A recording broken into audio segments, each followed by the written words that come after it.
ప్రభుత్వం ఏర్పాటులో మరో ముందడుగు పడింది. ఎన్డీఏ కూటమి శాసనసభ పక్ష నేతగా చంద్రబాబు నాయుడుని ఏకగ్రీవంగా ఎన్నుకున్నారు. ఈ సందర్భంగా జరిగిన సమావేశంలో జనసేన శాసనసభ పక్ష నేత పవన్ కళ్యాణ్ మాట్లాడుతూ బాబుపై అభిమానాన్ని చాటుకున్నారు. మరోసారి ఆయన కక్ష సాధింపు చర్యలపై తన వైఖరిని స్పష్టం చేశారు. ఈ అద్భుత విజయం ఆంధ్రప్రదేశ్ రాష్ట్ర ప్రజల విజయమని పవన్ కళ్యాణ్ అభివర్ణించారు. 2024లో ప్రభుత్వ వ్యతిరేక ఓటు చీలనివ్వనని తాను 2021లో ఇచ్చిన మాటను గుర్తు చేశారు. ఆ మాటకు కట్టుబడి తాను తగ్గానని, ఇవాళ నిలబడ్డానన్నారు. ఆంధ్రప్రదేశ్ సమాజం సంక్షోభ సమయంలో ఉన్నప్పుడు సుదీర్ఘ రాజకీయ అనుభవం కలిగిన నాయకుడు కావాలని భావించినట్టు పవన్ కళ్యాణ్ తెలిపారు.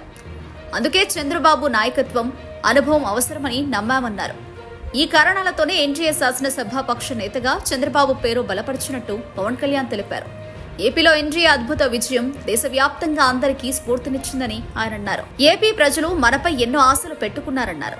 వాటిని నెరవేర్చాల్సిన బాధ్యత మనపై ఉందన్నారు. కక్ష సాధింపు చర్యలకు ఇది సమయం కాదని పవన్ కళ్యాణ్ చెప్పడం విశేషం. ఆ ప్రభుత్వ వ్యతిరేక ఓటుని చీలనివ్వను, ఆ మాట మీద ఉన్నాం, ఆ మాట మీద నిలబడ్డాం, ఒడిదుడుకులు ఎదుర్కొన్నాం, తగ్గాం, కానీ నిలబడ్డాం, ప్రజల నమ్మకాన్ని పెంచాం.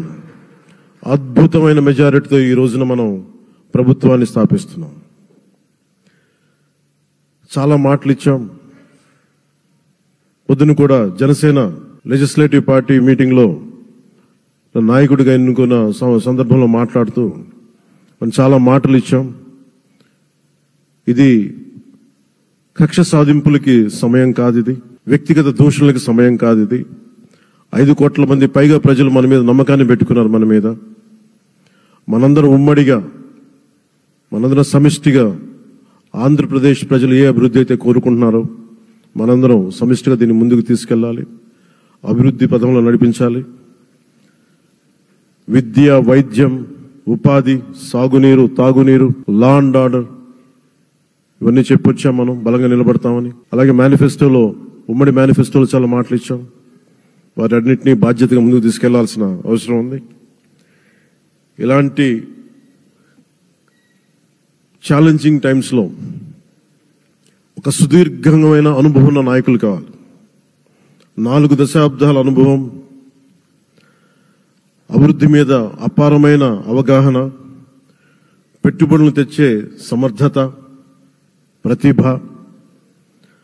విదేశాల్లో ఉండే నాయకుల్ని, మలేషియా దగ్గర నుంచి, సింగపూర్ దగ్గర నుంచి, యూరోప్ దగ్గర, అమెరికా నుంచి, ఆ దేశాల అధ్యక్షుల్ని తెలుగు రాష్ట్రాల వైపు దృష్టి మళ్లించేంత శక్తి, సమర్థత ఉన్న శ్రీ నారా చంద్రబాబు నాయుడు గారికి ఆయన నాయకత్వం చాలా అవసరం, ఆయన అనుభవం చాలా అవసరం.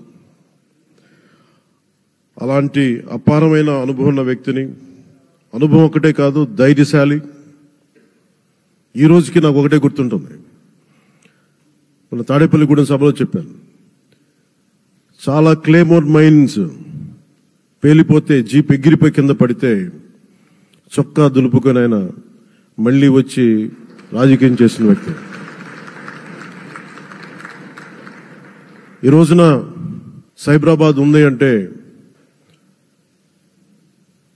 అది శ్రీ చంద్రబాబు నాయుడు గారి దార్శనికత. అలాంటి వ్యక్తి, ఆయన అనుభవం ఈ రోజున 2024 ఆంధ్రప్రదేశ్కి ఎన్డీఏ కూటమి తరపు నుంచి ముఖ్యమంత్రి అభ్యర్థిగా శ్రీ నారా చంద్రబాబు నాయుడు గారి పేరుని జనసేన పార్టీ పక్షాన నుంచి మేము బలపరుస్తున్నాం.